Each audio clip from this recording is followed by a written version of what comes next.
Hello viewers, আসসালামু আলাইকুম। Kitchen of লাভ চ্যানেলে নতুন আরেকটি রান্নার ভিডিওতে আপনাদের সবাইকে স্বাগতম। শীতকাল তো চলেই এলো, চারদিকে পিঠাপুলি খাওয়ার উৎসব লেগে গিয়েছে, কিন্তু আমি অসুস্থতার জন্য তেমন কিছুই করতে পারছি না। অসুস্থ বলে তো আর শীতকালের পিঠা উৎসব থেমে থাকতে পারে না, তাই না? তাই আজ আমি আপনাদের সাথে খুবই সহজ, সুন্দর এবং মজাদার একটি পিঠার রেসিপি শেয়ার করব। আমি এই পিঠাটা খুব ইজিলি তৈরি করে নিয়েছি। আপনারাও আমার মতো করে তৈরি করে নিতে পারেন। আশা করছি আপনাদের আজকের ভিডিওটা খুবই উপকারে আসবে। তো চলুন দেখি আজকের রান্নাটা আমি কিভাবে করেছি তা আপনাদের সাথে একটু শেয়ার করি। আমি এখানে রেডিমেড যে এক ধরনের চুই পিঠা বা সেমাই পিঠা পাওয়া যায় সেটা নিয়েছি। আপনারা যে কোনো ধরনের গ্রোসারি শপ বা সুপার শপে এটা পেয়ে যাবেন এবং বেশ সস্তা। তো চলুন দেখি আজকের রান্নাটা আমি কিভাবে করেছি তা আপনাদের সাথে একটু শেয়ার করি। আমি এখানে অল্প একটু গুড় পানিতে এভাবে গুলিয়ে নিয়েছি। কেন গুলিয়ে নিয়েছি তা আপনাদের সাথে একটু পরে শেয়ার করছি। আমি চুলায় একটি প্যান বসিয়ে দিলাম এবং এখানে দিয়ে দিলাম 1.5 লিটার পানি আর দিয়েছি মেজারমেন্ট কাপের 1.5 কাপ গুঁড়ো দুধ। যে কোনো মিষ্টি জাতীয় খাবার বা দুধ জাতীয় রান্নাতে আমি গুঁড়ো দুধ ব্যবহার করতে পছন্দ করি।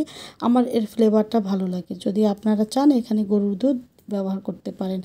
এই যে গুঁড়ো দুধ আমি গুলিয়ে নিয়েছি, এখন কিন্তু চুলাটা অফ ছিল। গুলিয়ে নেওয়ার পরে আমি চুলাটা অন করে দিলাম। এতে করে প্যানের তলায় গুঁড়ো দুধ লেগে যাওয়ার যে একটা সম্ভাবনা থাকে সেটা আর থাকবে না। যখন দুধটা গরম হয়ে যাবে কিন্তু বলক চলে আসবে না, তখন আমি এখান থেকে খানিকটা দুধ নিয়ে প্রথমে যে গুড় গুলিয়ে নিয়েছিলাম সেখানে মিশিয়ে নিব। যদি গুড়টা খারাপ হয় বা কেমিক্যাল মেশানো থাকে তাহলে অবশ্যই দুধ ছানা কেটে যাবে। আমার সাথে অনেকবারই এরকম হয়েছে যে আমি গুড় সরাসরি দুধের বোতল দিয়ে দিয়েছি, তারপরে দুধ ছানা কেটে গিয়েছে এবং পুরো দুধটাই ফেলে দিতে হয়েছে। কিন্তু আমার আজকের গুড় ভালো ছিল, ছানা কেটে যায়নি। তাই আমি এখন দুধের মধ্যে গুড়টা দিয়ে দিলাম। আমি কিন্তু খুব বেশি পরিমাণে গুড় নেইনি, তাই মিষ্টিটা কম হবে ভেবে আমি এখানে এখন আবার 1 কাপ থেকে কম চিনি দিয়ে দিলাম। চিনি দিয়ে দেওয়ার পরে তারপরে আমি এখানে দিয়ে দেব খুব সামান্য লবণ। মিষ্টি জাতীয় যে কোনো খাবারে আমি লবণ দিতে পছন্দ করি, এতে করে মিষ্টির তীব্রতা বাড়ে। আবার আমি অনেককেই দেখেছি তারা কিন্তু মিষ্টি জাতীয় খাবারে লবণটা পছন্দ করেন না। যারা পছন্দ করেন না তারা স্কিপ করে যাবেন। এখন আমি এখানে দিয়ে দিব 2টো এলাচ, 2 টুকরো দারচিনি এবং একটা তেজপাতা মাঝখান থেকে ছিঁড়ে নিয়েছি। এগুলো দিয়ে তারপরে আমি দুধে বলক তুলে নিব 3 থেকে 4টা এবং কয়েকবারই এভাবে একটু নেড়ে দিব। যারা আপনারা আমার ভিডিওটি এখনও দেখছেন কিন্তু একটা লাইক দিয়ে দেননি, অবশ্যই একটি লাইক দিয়ে ভিডিওটি কন্টিনিউ করবেন প্লিজ। তো 3 থেকে 4 বার এভাবে বলক তুলে নিলে দুধ থেকে একটা মিষ্টি গন্ধ বের হবে গোটা মশলার।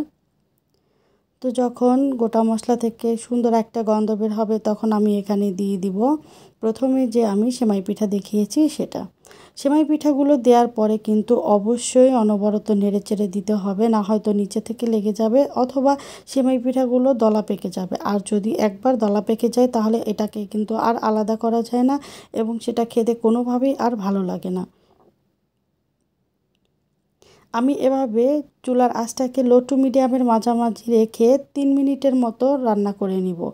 3 মিনিট রান্না করে নেওয়ার পরে তারপরে আমি এখানে দিয়ে দিচ্ছি মেজারমেন্ট কাপের 1 কাপ নারিকেল কোরানো। নারিকেলটা পিঠার সাথে বেশ ভালোভাবে মিশিয়ে নিব এবং আবারও ঠিক একইভাবে নেড়েচেড়ে দিব। যদি না দেই তাহলে কিন্তু নিচে থেকে লেগে যাবে। এভাবে নেড়েচেড়ে আমি এটাকে 5 থেকে 6 মিনিটের মতো লো টু মিডিয়াম হিটের মাঝামাঝিতে চুলার আঁচটাকে রেখে তারপরে রান্না করে নিব। তো 5 থেকে 6 মিনিট পরে আমার রান্নাটা কিন্তু একদম কমপ্লিট। এখন আমি চুলাটাকে অফ করে দিচ্ছি। তো দেখতেই পাচ্ছেন আমার রান্নাটা কতটা লোভনীয় হয়েছে। তো আমার আজকের রান্নাটি যদি আপনাদের কাছে ভালো লেগে থাকে তাহলে লাইক, কমেন্ট এবং শেয়ার করে দিতে পারেন।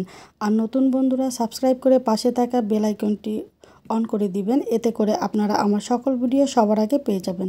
দেখা হবে অন্য কোনো ভিডিওতে। আল্লাহ হাফেজ।